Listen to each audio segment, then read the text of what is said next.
بسم اللہ الرحمن الرحیم۔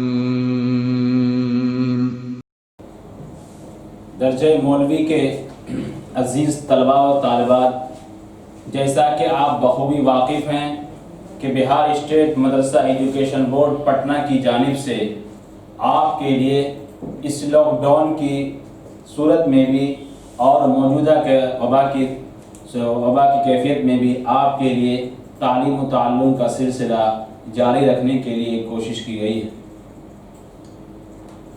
یہ سلسلہ کئی روز سے جاری ہے، جیسا کہ آپ دیکھ رہے ہیں، یوٹیوب چینل پر بھی دیکھ رہے ہوں گے، فیس بک، ٹویٹر وغیرہ پر بھی۔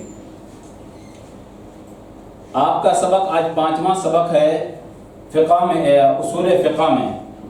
اصول فقہ میں آپ کا آج 5واں سبق ہے اور کتاب ہوگی آپ کے سامنے اصول الشاشی۔ میں نے لکھ دیا ہے نام کتاب اصول الشاشی، اور یہ اصول فقہ میں ہے، جیسا کہ آپ جانتے بھی ہیں۔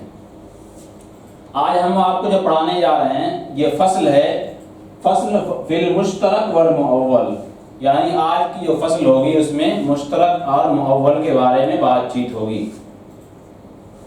سب سے پہلے یہ سمجھیے عزیز طلبہ کہ مشترک کہتے کسے ہیں؟ تو مشترک کہتے ہیں ایسے لفظ کو جو دو معنی یا دو سے زیادہ معنی کا احتمال رکھتا ہو اور جن کی حقیقتیں الگ الگ ہوں۔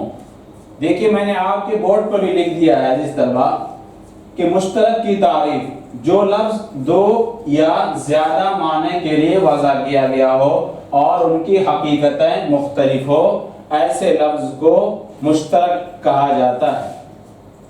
اور ایک بات آپ اور جان لیں تاکہ آپ کے لیے آسانی ہو سبق کے سمجھنے میں، جب ایک لفظ کئی معنوں کا احتمال رکھے گا تو اس میں سے کسی ایک معنی کو متعین کیا جائے گا، راجح قرار دیا جائے گا، کسی دلیل کی بنیاد پر یا کسی قرائن وغیرہ کی بنیاد پر۔ بہرکیف جب کسی کوئی ایک معنی متعین ہو جائے تو اب وہ لفظ مشترک سے نکل کر کے مؤول ہو جائے گا۔ خلاصہ کلام یہ نکلا کہ جب کوئی ایک معنی راجح ہو جائے تو اب وہ لفظ مؤول کہلائے گا۔ اتنی بات سمجھ آ گئی؟ اتنی بات جب سمجھ آ گئی تو عبارت کو دیکھیے، اور عبارت میں بھی اسی بات کو بیان کیا گیا ہے کہ فصل فی المشترک والمؤول، یہ فصل مشترک المؤول کے بیان میں ہے، اور اس کے بعد مشترک کی تعریف کر رہے ہیں صاحب کتاب، اور میں نے آپ کو بتلا بھی دیا زبانی طور پر بھی، اور آپ کے بلیک بورڈ میں نے پیچھے لکھ دیا ہے تاکہ وہی بات صاحب کتاب بھی کہہ رہے ہیں۔ کیا کہہ رہے ہیں کہ مشترک وہ ہے جو دو مختلف معنی کے لیے یا چند مختلف معنی کے لیے وضع کیا گیا ہو، جن کی حقیقتیں الگ الگ ہوں۔ اس کی مثال بتلا رہے ہیں، قولنا جاریۃ، کہ جاریہ کا معنی کیا ہے؟ آگے خود بتا رہے ہیں، فإنه تتناول الأمة والسفینہ والمشتری، کہ امت یہ جو شامل ہے امت کو بھی، یعنی باندی کو بھی اور کشتی کو بھی۔ یعنی جاریہ کا معنی دو معنی ہے، ایک معنی ہے باندی کا، ایک معنی ہے کشتی کا۔ دیکھیے ایک ہی لفظ ہے، معنی دو ہے۔ والمشتری، اور مشتری کر رہے ہیں کہ یہ شامل ہوتا ہے بیع عقد کرنے والے، عقد بیع کو قبول کرنے والے کو، عقد بیع قبول کرنے والے اور آسمان کے ستارے کو بھی مشتری کہا جاتا ہے۔ دیکھیں مشتری کا بھی دو معنی ہے، اس لیے یہ مشترک ہے۔ اسی طرح کر رہے ہیں کہ ہمارا قول بائنٌ، اس لیے کہ یہ وہ فرقت اور ظہور کا احتمال رکھتا ہے، فرقت اور۔ تو خلاصہ کلام یہ نکلا کہ صاحب کتاب نے جو مثالیں دی ہیں وہ تو وہ تین مثالیں دی ہیں، وہ تینوں دو معنی کا احتمال رکھتا ہے۔ اس کے علاوہ مثال طور لیجیے آپ، عین ہے، عین کا معنی چشمہ بھی ہوتا ہے جو ہم پہنے ہوئے ہیں۔ اس کے علاوہ عین کا معنی وہ بھی ہوتا ہے جو پانی نکلتا ہے کسی زمین وغیرہ سے، چشمہ نکلتا ہے پانی والا، اس کو بھی عین کہا جاتا ہے۔ اسی طرح عین کے معنی جاسوس کے بھی آتے ہیں۔ تو دیکھیے ایک ہی لفظ ہے عین، لیکن اس کا معنی کئی ایک ہے، اور سب کا کیا ہے، سب کی حقیقتیں بھی الگ ہے۔ کہ عین سے مراد یہ چشمہ ہے، عین سے مراد وہ پانی کا چشمہ ہوتا ہے، وہ ادھر عین سے مراد جاسوس بھی ہوا کرتا ہے۔ تو اسی کو بیان کر رہے ہیں صاحب کتاب نے، اس میں بیان کیا کہ مشترک کی تعریف کی اور اس کی چند مثالیں دی، جیسا کہ میں نے آپ کو بتلا دیا۔ اس کے بعد صاحب کتاب